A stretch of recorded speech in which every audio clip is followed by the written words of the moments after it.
Hi everyone, and welcome back to the channel. Or, if this is your first time joining our little community of parents navigating the wonderful, sometimes chaotic, journey of raising young children, then a huge welcome to you. I'm so thrilled you're here with me today. Now, let me ask you something. Picture this, it's dinner time, maybe after a long day of work and play. You've managed to get a meal on the table, and your little one, perhaps a whirlwind of energy just moments ago, suddenly becomes still and quiet, completely engrossed in their favorite cartoon playing on the television. Ah, a moment of peace, right? A chance for you to maybe sneak in a few bites of your own meal without interruption. It's tempting, isn't it? In our busy modern lives, where every minute feels precious, the idea of combining mealtime with screen time can seem like a convenient solution, a way to ensure our little ones actually sit still and eat. Perhaps you've even noticed it works like a charm. Suddenly, that picky eater seems more willing to open their mouth, those little legs stop kicking under the table, and a sense of calm descends upon the dining area. It feels like a win-win situation. But what if I told you that this seemingly innocent habit could be having a far more significant impact on your child's development than you might realize? What if that temporary peace comes at a hidden cost, affecting not just their eating habits but also their cognitive growth, their ability to connect with others, and even their overall well-being? That's exactly what we're going to dive into today. We're going to talk about why, despite its apparent convenience, making screen time a regular fixture at mealtimes for young children, those crucial formative years between 1 and 5, can actually be quite detrimental. Now, I know what some of you might be thinking. But it's the only way I can get my child to eat, or it's just for a little while. What harm can it really do? These are valid concerns, and trust me, I understand the pressures and the challenges of feeding young children. We've all been there, haven't we? But in this video, we're going to gently unpack the reasons why breaking this habit, or even avoiding it altogether, can be one of the most beneficial things you can do for your child's long-term development. We'll explore not just the immediate effects on their eating habits, but also the subtle yet powerful ways it can influence their ability to understand their own bodies, their social skills, and even their capacity for learning. We'll look at how this seemingly small routine can have a ripple effect across various aspects of their growth. We're not here to judge or make anyone feel guilty. Parenting is tough, and we all do what we think is best with the information we have.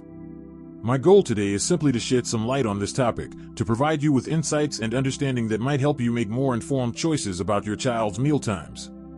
We'll talk about the science behind it, the real-life consequences we see in children, and most importantly, we'll start laying the groundwork for creating healthier, happier mealtimes for your family.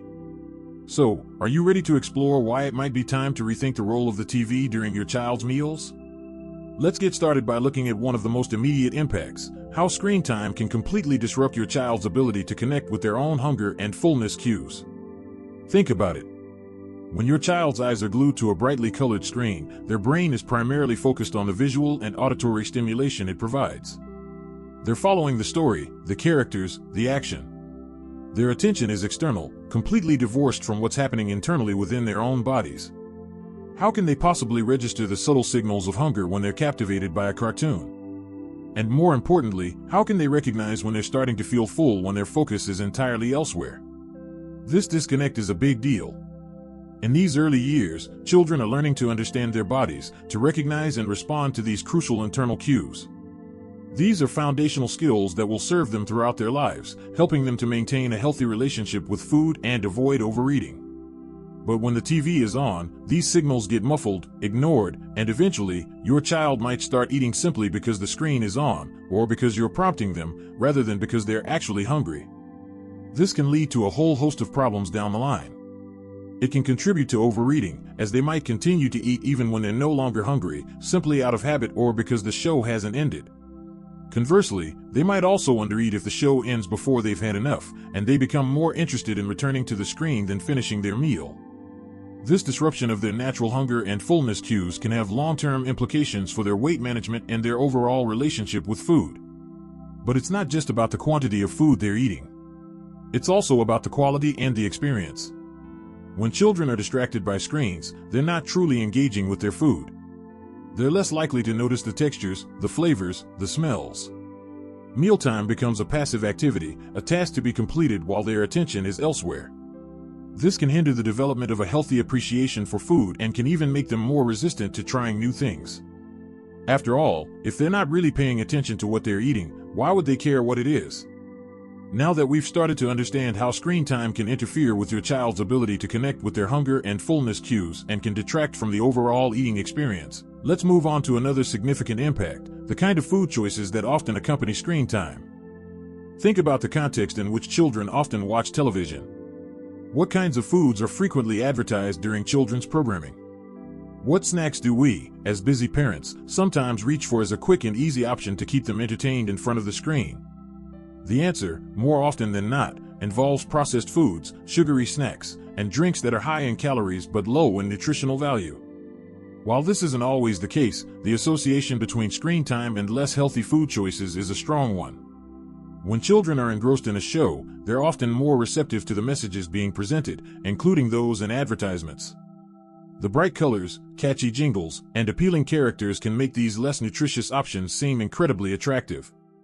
And as parents, we might be more inclined to offer these kinds of treats as a way to keep them happy and occupied during screen time. This can create a cycle where screen time becomes linked with unhealthy eating habits. Children may start to associate watching TV with eating these kinds of snacks, and this can make it harder to encourage them to choose healthier options during regular meal times. Furthermore, when their attention is on the screen, they're less likely to be mindful of what they're eating, and therefore less likely to make conscious choices about healthier foods. But the impact goes beyond just the types of food they're consuming. Mealtimes, especially family mealtimes, offer so much more than just sustenance.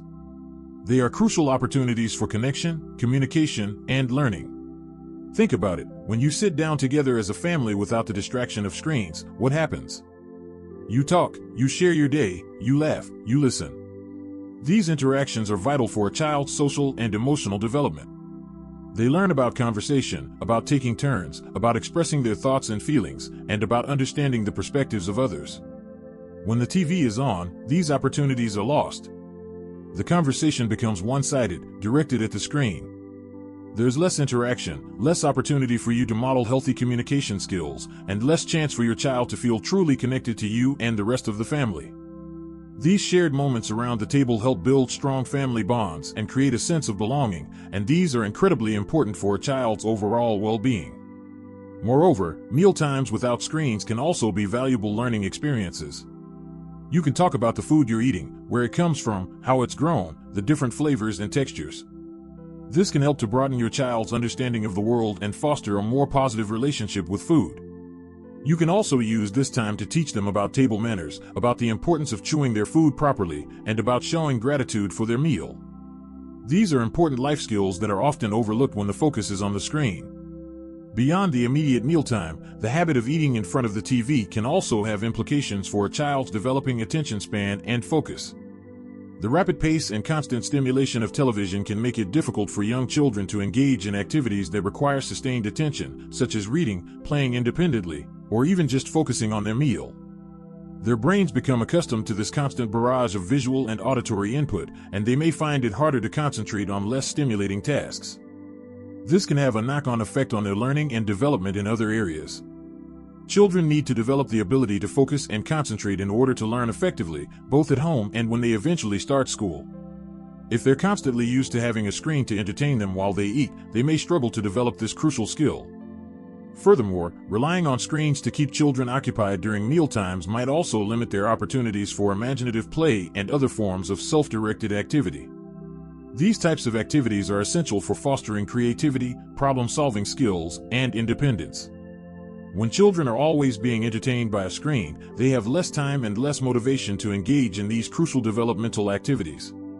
So, as you can see, the impact of letting your child eat while watching TV extends far beyond just their immediate eating habits. It affects their ability to connect with their bodies, their social and emotional development, their communication skills, their attention span, and their opportunities for learning and imaginative play. Now that we have a clearer understanding of these potential downsides, let's move on to the most important part: what we can do about it. In our final section, we'll explore some practical strategies for creating healthier and more engaging mealtimes for your children. Okay, so we've talked about the potential pitfalls of letting your child eat while watching TV. Now, let's focus on the positive and talk about what we can do to create mealtimes that are not only nourishing for their bodies but also beneficial for their minds and their overall development. The good news is that making small changes can have a big impact, and it's never too late to start. The first and perhaps most crucial step is to establish a designated eating area that is free from screens. This could be your dining table, a kitchen counter, or even a special mat on the floor for younger toddlers. The key is to create a consistent environment where everyone knows that when it's mealtime, the focus is on the food and the people around the table. This means turning off the television, putting away tablets and phones, and creating a space where you can all connect and engage with each other. I know this might sound challenging, especially if you've been in the habit of using screens during mealtimes for a while. Your child might initially resist this change, and that's perfectly normal. Be patient, be consistent, and explain to them in simple terms why you're making this change. You could say something like, "Now it's time to eat our yummy food and talk to each other." Next, try to make mealtimes a more engaging and interactive experience. Involve your child in the process as much as possible. Even young toddlers can help with simple tasks like washing vegetables, setting the table, or stirring ingredients. This can make them feel more invested in the meal and more excited to eat it. During the meal itself, try to initiate conversations. Talk about your day, ask them about theirs, or discuss the food you're eating. You can talk about the colors, the shapes, the textures, and even where the food came from. This not only helps to develop their language skills but also makes mealtime a more enjoyable and social occasion. For younger children, you can make it playful. Sing songs about food, make funny faces with your vegetables, or even tell simple stories. The goal is to create a positive and relaxed atmosphere around mealtimes, so your child associates eating with happy and pleasant experiences. Another important aspect is to be mindful of your own habits. Children learn by observing us, so if you're constantly checking your phone or watching TV while you eat, they're likely to pick up on that. Try to make mealtimes a screen-free zone for the whole family. This not only sets a good example for your child, but also gives you a chance to connect with them without distractions. Remember, consistency is key. It might take some time for your child to adjust to this new routine, and there might be some resistance along the way. But stick with it, be patient, and celebrate the small victories.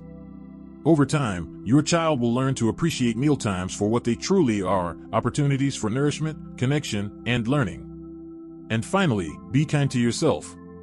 We all slip up sometimes, and there will be days when things don't go according to plan. Don't beat yourself up about it. Just try to get back on track with the next meal. The goal is to make progress, not to be perfect. I truly believe that by making these small but significant changes, you can create healthier and happier mealtimes for your children, fostering not only their physical well-being but also their cognitive, social, and emotional development. Now, I'd love to hear from you. What are your biggest challenges when it comes to mealtimes with your little ones? Do you have any tips or tricks that have worked well for you? Share your thoughts and experiences in the comments below. We can all learn from each other. If you found this video helpful, please give it a thumbs up and don't forget to subscribe to our channel for more practical tips and inspiring information on raising happy and healthy children.